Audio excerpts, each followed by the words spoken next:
오늘은 동아시안컵 일본과의 마지막 경기를 보러 다시 용인 미르 스타디움을 찾았습니다.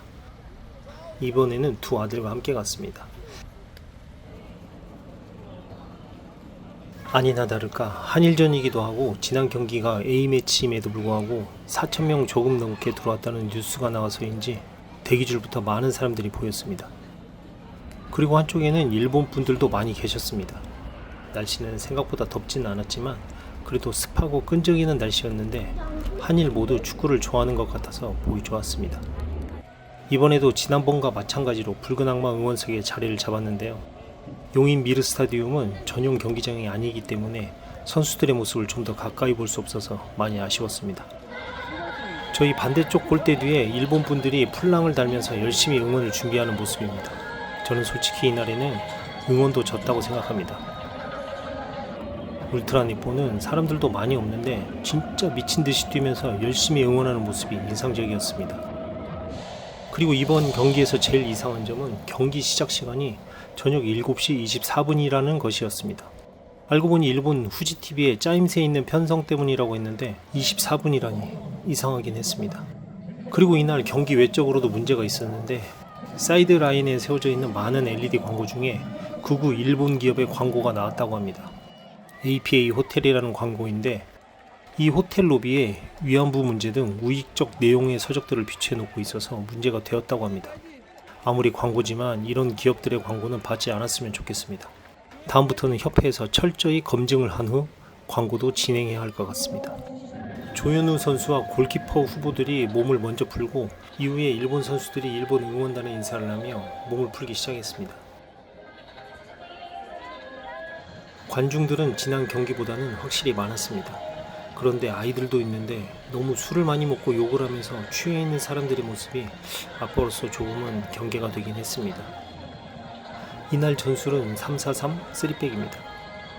일본과 똑같은 전술을 가지고 경기를 하는데 우리 K리그가 일본 J리그보다 이제는 뒤처져 있다고 많은 전문가들이 얘기를 하던데 국내파로만 이루어진 이번 경기에서는 서로 어떤 플레이를 보여줄지 기대가 됐습니다. 관중들에게 인사를 하고 몸을 푸는 모습입니다. 한일전은 과거부터 거의 전쟁이 임한다는 각오를 가지고 준비를 했다고 많이 들었는데 해외파가 빠진 국내파로 이루어진 이날에는 어떤 마인드로 경기를 준비했는지 궁금했습니다. 홍명보 감독 인터뷰에는 좀 더 경기를 즐겁게 하기를 바란다고 했는데 한일전 2연패 중이었고 우리나라에서 개최하는 국제대회인데 좀 더 투지 넘치는 전사의 모습을 요구했으면 어땠을까 싶었습니다. 결과적으로 봤을 때 이미 전반전부터 멘탈과 태도가 일본에게 우리가 밀렸던 모습이 너무 많이 보였는데 이런 감독의 말들이 영향을 준 것은 아닐까 합니다. 왜 스스로 욕을 먹으려고 그렇게 인터뷰를 하는지 알 수 없는 홍 감독의 인터뷰입니다. 해외파가 없는 지금이 국내파 선수들에게는 기회가 될 수 있을 텐데 먼저 선수들에게 플랜 B를 테스트하는 경기라고 말하면 준비하는 선수들의 마인드와 태도가 과연 최선을 다할지 의문이 많이 들었습니다. 참된 지도자라고 하면 선수들에게 동기부여가 되는 말과 권위를 보여줘야 하는데 스스로 권위를 상실하고 따르기 어려운 말들을 하는 지도자가 되어버린 것 같아서 홍 감독의 언론과의 인터뷰 내용은 많이 아쉽고 부족해 보였습니다.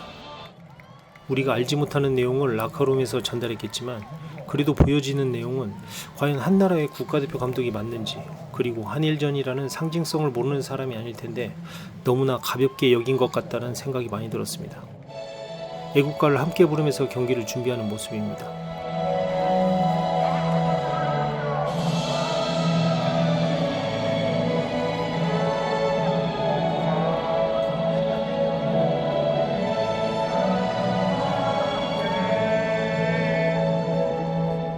전반전 시작하고 몇 분 동안은 우리나라 점유율이 높았습니다. 그런데 4-5분이 지나자마자 일본의 경기력이 훨씬 좋았고 지난번 한국과 중국과의 전반을 보는 것 같았습니다. 우리나라가 중국처럼 전술도 없고 투지도 없고 계속 달리고 공만 돌리는 느낌이었습니다. 그리고 전반 7분 만에 일본 소마유키의 크로스에 저메인 류가 왼발을 갖다 대면서 골을 허용했습니다. 저메인 류는 이 대회 득점왕이 예상되는 선수였고 워낙 피지컬도 좋아서 마크를 철저히 했어야 했는데 아쉬운 상황이었습니다. 30세의 나이로 데뷔전에서 4골을 넣으며 일본 축구 역사에 획을 그었고, 우리나라 언론들이 경기 대상 1호라고 말했지만 뒤에서 달려드는 것을 놓치면서 실점을 하게 되었습니다. 그리고 이날 많은 부분이 아쉬웠는데, 많은 코너킥과 프리킥 찬스가 있었지만 제대로 된 전술이 보이질 않았습니다. 키커의 의존력이 높다고는 하지만 제대로 된 키커가 없다면 전술로 보완을 하면 좋았을 텐데, 무엇을 보여주고 싶었는지 모를 정도로 후반에는 아예 기대가 되지도 않았습니다. 그리고 선수 기용에 있어서도 주민규 선수의 몸이 전반전에는 굉장히 무거워 보였습니다. 예전에는 일본보다 우리나라 선수들이 피지컬이 좋아서 몸으로 누르면서 경기를 했다고 했는데, 이번에는 일본 선수들도 피지컬이 만만치 않아 보였고, 일본 중앙 수비수 아라키 하야토는 186cm로 주민규보다 3cm가 더 크고 스피드도 빨랐습니다. 전반에 뻥축구를 많이 했는데 주민규 선수 머리에 몇 번이나 닿았는지 잘 기억이 나질 않았습니다. 그리고 미드필더 싸움에서 완전히 밀려서 전반전에는 리바운드 되는 볼들을 일본 선수들이 많이 가져갔습니다. 일본 선수들의 압박에 의해 우리 수비수들은 뒤로 백패스를 하게 되고, 일본 선수들을 끌어내린 후 조윤우 키퍼가 뻥 차주고, 그러다가 일본 선수들이 가져가거나 아니면 전진을 못하고 다시 뒤로 돌리게 되고, 이런 모습이 계속되면서 그냥 밀린다라는 말만 계속했던 전반전이었습니다. 후반전을 시작하면서 주민규 선수가 빠지고 이호재 선수가 교체되었고, 이제는 대놓고 뻥축구를 하게 되었습니다.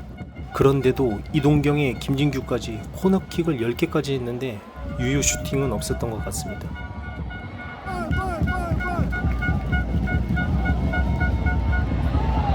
그래도 이동경 선수가 열심히 뛰면서 혼자 만들어 보려고 많이 노력했는데 아쉬운 순간들이 많았습니다.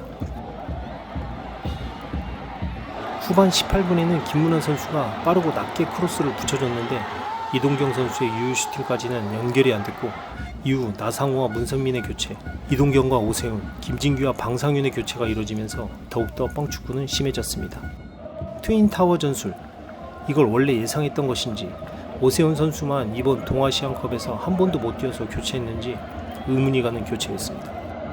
트윈타워 전술이 되자 계속 중앙에 있는 선수들에게 올려주고, 골문 앞에는 공격수와 수비수가 계속 몸으로 싸우고, 리바운드 볼은 제대로 먹히지도 않고 시간은 계속 흐르고, 왜 감독이 있고 상대방에 맞게 어떻게 전술 훈련을 했는지 의문이 많이 드는 경기였습니다. 그래도 후반전은 전반전보다 좀 더 투지를 가지고 몸싸움도 하면서 점유율도 높였고, 이렇게 되니 일본 선수들의 기세가 많이 꺾이고 체력적으로 힘이 들어서 그런지 움직임이 많이 보이지 않았습니다. 그리고 후반 39분 이호재 선수가 바이시클 킥을 때렸는데 일본 골키퍼의 선방으로 아쉽게 막히고 말았습니다. 이번 경기 중 제일 골에 가까운 순간이었는데 일본 골키퍼의 집중력이 좋았던 것 같습니다. 이후로 뻥축구는 계속되었습니다.